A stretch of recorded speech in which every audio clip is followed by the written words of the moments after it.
en direct de Pékin. Nous avons l'honneur de recevoir Bertrand Lortolari, ambassadeur de France en Chine depuis mars 2023. Bertrand Lortolari a consacré sa carrière à la diplomatie, naviguant à travers des postes clés à Washington, Pékin, New York et Hanoï. Après une expérience riche et variée, il a su tisser des liens solides entre la France et les enjeux asiatiques, notamment en tant que conseiller du président de la République pour l'Asie et l'Océanie. Dans cette interview, nous explorerons ses perspectives sur les relations franco-chinoises, les défis diplomatiques et sa vision pour l'avenir. Bertrand Lortolari, bonjour. Bonjour. Alors, on rentre dans le vif du sujet. Depuis mars 2023, date de votre prise de fonction en Chine comme ambassadeur de France. Quel bilan pouvez-vous nous faire ? Alors, tout d'abord, vous me permettrez de vous adresser à vous-même et à l'ensemble de ceux qui nous écoutent ou vont nous lire tous mes meilleurs vœux. On quitte l'année du dragon, on rentre dans l'année du serpent. Vous l'avez rappelé, je suis arrivé en Chine il y a bientôt 2 ans. Je ne sais pas s'il m'appartient de dresser moi-même le bilan de ces 2 années, mais je peux en tout cas vous dire que le mandat qui m'avait été confié par les autorités françaises au moment de mon départ était celui, bien entendu, de retisser, de reconstruire le lien franco-chinois qui s'était distendu fatalement dans le courant des 3 années de la pandémie de Covid. Les échanges entre les Chinois et les Français n'avaient pas pu intervenir au rythme habituel, que ce soit dans le domaine culturel, économique et tant d'autres. Et donc c'était ça l'objectif prioritaire. Je crois que 2 ans plus tard, on peut dire que cet objectif est pleinement atteint, que l'année 2023 a permis au fond de faire redémarrer le moteur de notre voiture franco-chinoise, avec bien entendu d'abord la visite du président de la République ici en Chine au mois d'avril 2023. Vous vous rappelez certainement non seulement évidemment l'étape de Pékin, mais l'étape de Canton, oui, à la faveur de laquelle le président Xi Jinping avait souhaité accueillir dans un cadre très chaleureux, très familial d'ailleurs, et familial en effet, le président de la République. Le Premier ministre chinois s'était rendu en France quelques mois plus tard. Des échanges nombreux de parlementaires, de ministres, d'élus locaux sont intervenus, sans même parler des chefs d'entreprise qui se sont rendus toujours plus nombreux en Chine après cette reprise, patrons d'institutions culturelles, de grandes universités. Et l'année 2024, évidemment, a permis à ce moteur franco-chinois de donner toute sa mesure, toute sa puissance, puisque nous avons célébré le 60e anniversaire de nos relations diplomatiques, mais également l'année franco-chinoise du tourisme culturel. Ça a été l'occasion, là encore, d'échanges extraordinairement nombreux. J'en retiens évidemment pour l'essentiel la visite d'État du président Xi Jinping en France au mois 2024, et cette fois l'accueil, là aussi très familial, que le président de la République a souhaité lui réserver dans les Pyrénées, et puis une présence culturelle de la France en Chine qui a été, je crois qu'on peut le dire, absolument sans précédent. On a fait 3 fois plus d'événements en 2024. Oui, qui couvraient l'ensemble du pays. Qui couvraient l'ensemble du pays. On a organisé 900 événements dans plus de 50 villes. Et nous n'avions jamais fait ça. Et nous avons voulu le faire parce que l'année le justifiait, elle était très symbolique. Mais parce que justement, là aussi, après ces années de Covid, nous avions à cœur d'aller retisser des liens partout sur le territoire chinois. Comment est-ce que vous pourriez évaluer l'importance des relations diplomatiques entre la France et la Chine, et plus particulièrement dans le contexte mondial actuel ? Il est fondamental pour un pays comme la France, comme d'ailleurs pour l'ensemble de l'Union européenne, d'avoir un dialogue permanent, de très haut niveau, qui soit à la fois un dialogue de franchise, d'amitié, de respect, et sur tous les sujets, et peut-être encore un peu plus, en effet, dans le monde dans lequel nous vivons aujourd'hui. C'est un monde qui a tendance à se fragmenter toujours un peu plus. Il est fondamental que, encore une fois, entre les pays européens, entre la Chine, qui est évidemment aujourd'hui la 2e puissance économique du monde, qui est présente sur tous les sujets de la vie mondiale et qui est présente au fond presque dans le quotidien de toutes les Françaises et tous les Français, alors bien entendu ceux qui vivent en Chine, mais en réalité aussi tous nos compatriotes, parce que la Chine était un pays peut-être un peu lointain pour beaucoup de nos compatriotes il y a 30 ou 40 ans. Aujourd'hui, on le voit bien, les téléphones chinois sont en France, les voitures chinoises sont en France et en Europe. Les Françaises et les Français ont appris à découvrir la Chine. La présence culturelle de la Chine est plus importante qu'avant. Donc c'est ça notre volonté, c'est ça notre devoir. Et par ailleurs, la France et la Chine ont un intérêt fondamental à travailler ensemble sur les grands défis du monde d'aujourd'hui, que sont les enjeux globaux, comme on les appelle, c'est-à-dire le changement climatique, la biodiversité, la santé mondiale, le développement, l'intelligence artificielle. Tout ça, c'est l'avenir du monde.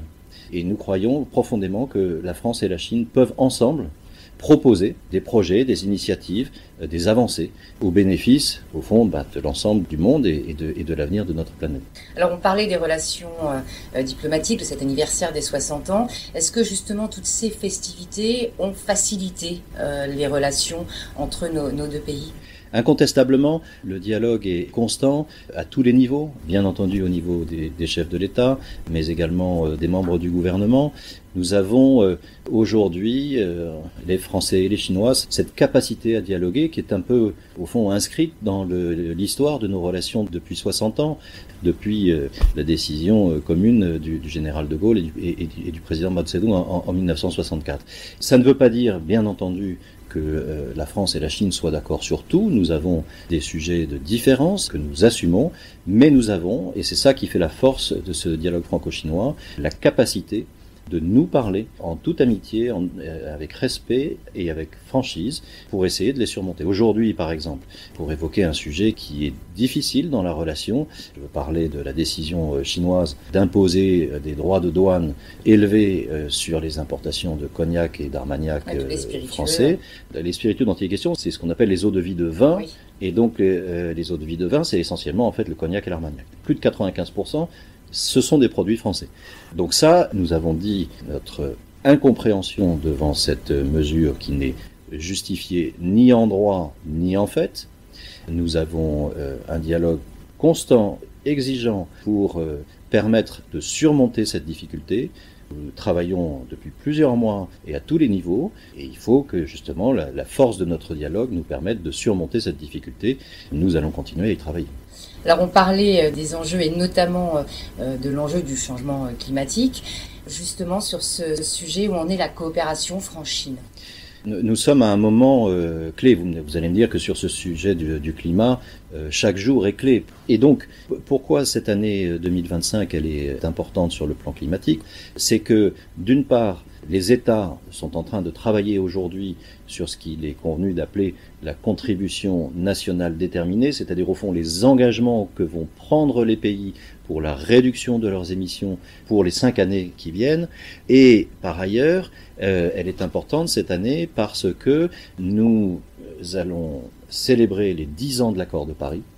Troisième élément, nous aurons en fin d'année la COP 30, c'est-à-dire la réunion de tous les États dédiés à cette question du changement climatique, qui aura lieu cette année au Brésil, à Belém.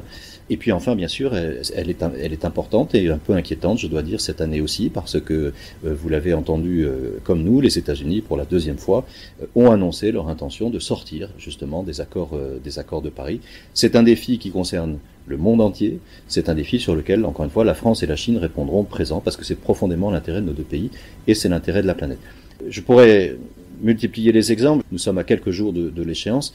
La France accueillera à Paris, un peu avant la mi-février, un sommet mondial sur l'intelligence artificielle, oui. Auquel d'ailleurs la Chine sera représentée à très haut niveau. Et là encore, la France et la Chine veulent travailler ensemble sur, au fond, les défis et les opportunités que représente ce développement fondamental pour l'avenir du monde qui est aujourd'hui l'intelligence artificielle. Donc là, on parle effectivement de la France et de la Chine. Comment est-ce que la France gère les tensions, qu'elles soient politiques ou économiques, avec l'Europe ? Alors, je vous le disais tout à l'heure, la qualité du dialogue et la force de ce dialogue franco-chinois ne signifie pas que nous sommes d'accord sur tout. Nous avons effectivement des différences d'approche qui sont parfois importantes sur des sujets essentiels pour la France et l'Europe d'un côté, pour la Chine de l'autre. Le commerce est aujourd'hui un de ces sujets-là, parce que l'Union européenne aujourd'hui enregistre avec la Chine un déficit commercial absolument abyssal, près de 300 milliards d'euros l'année dernière. Et pour ce qui concerne la France, les statistiques sont hélas tristement simples. C'est-à-dire que nous avons un déficit commercial qui est de l'ordre de 100 milliards d'euros de façon globale, et que la Chine compte pour 46 milliards de ces 100 milliards. Autrement dit, la Chine, c'est 46%, disons, pour faire court, la moitié du déficit commercial de la France. Cette situation, pour la France et pour l'Europe, n'est pas soutenable. Il est évident que quand les déséquilibres sont aussi profonds que cela, quand en plus ces déséquilibres interviennent dans une période où l'Europe a décidé, avec là aussi beaucoup d'ambition, de reconstruire sa souveraineté industrielle, eh bien cette situation impose que ensemble l'Europe et la Chine redéfinissent au fond les termes de leurs relations commerciales. J'insiste sur ce point parce que aux États-Unis, nous verrons comment les choses évoluent. On a le sentiment que, comme le président Trump l'indique, les droits de douane font un outil ordinaire de punition, de fermeture des marchés. L'Europe n'est pas du tout dans cette logique. L'Europe veut continuer à commercer avec la Chine, profondément, mais l'Europe veut rééquilibrer cette relation commerciale. Et au fond, ce que nous disons aux Chinois, c'est que justement, le meilleur gage de la poursuite de la relation commerciale entre l'Europe et la Chine, c'est le rééquilibrage de cette relation. Pour parler un instant des véhicules électriques, qui a beaucoup intéressé les décideurs d'un côté et de l'autre, et les opinions d'un côté et de l'autre, l'Union européenne et la Commission, en l'occurrence, a conduit un travail extrêmement rigoureux, extrêmement exigeant, pour définir au fond quels sont les avantages dont bénéficiaient les entreprises chinoises de production automobile par rapport à leurs homologues européennes. Ce qui a été décidé, c'est de mettre en place des droits qui ont pour objet, et j'insiste là-dessus, simplement de remettre des conditions équitables dans la concurrence entre les entreprises européennes et les entreprises chinoises. Il faut bien avoir à l'esprit que l'objectif, c'est continuer à commercer, mais le faire sur des bases équitables. C'est ça l'enjeu du dialogue que nous avons engagé entre les Européens et les Chinois. C'est un sujet qui intervient dans une année qui, elle aussi, est importante pour la relation entre l'Union européenne et la Chine, puisque nous célébrons 50 années, en 2025, de la relation entre l'Europe en tant qu'Union européenne et la Chine. Alors on a parlé économie, on a parlé effectivement culture. Qu'en est-il du secteur de l'éducation ? Alors le secteur de l'éducation, il fait partie du cœur de notre travail sur les échanges humains. Permettez-moi d'en dire un mot parce que un des objectifs les plus essentiels des autorités françaises et chinoises, c'est de travailler pour l'avenir, c'est-à-dire pour les générations qui étudient aujourd'hui dans les universités, qui vont entrer sur le marché du travail. Nous voulons au fond que cet héritage de 60 ans de relations diplomatiques, ce trésor que nous avons au fond construit au fil des années, au fil de ces 60 années, eh bien nous voulons le faire fructifier encore au bénéfice des générations qui viendront après nous en France et en Chine. Ça veut dire qu'il faut pour ça multiplier les occasions données aux Françaises et aux Français d'un côté, aux Chinoises et aux Chinois de l'autre de se rencontrer dans leurs métiers respectifs. Mais il faut aussi permettre aux étudiants, avant qu'ils s'engagent, de connaître l'autre pays. Donc la mobilité universitaire, elle est fondamentale.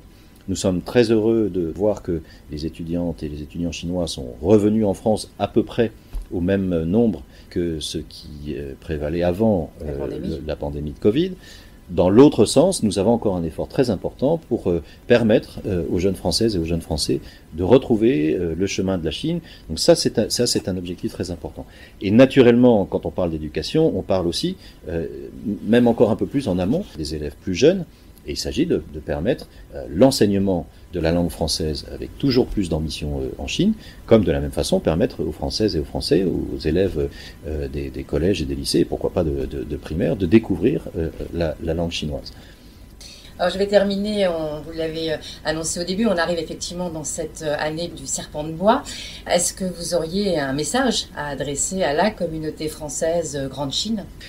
D'abord et avant tout des vœux de santé pour l'ensemble des Français de Chine, d'épanouissement personnel et professionnel, de prospérité, puisque ce sont des vœux que l'on formule traditionnellement en Chine à cette période de l'année.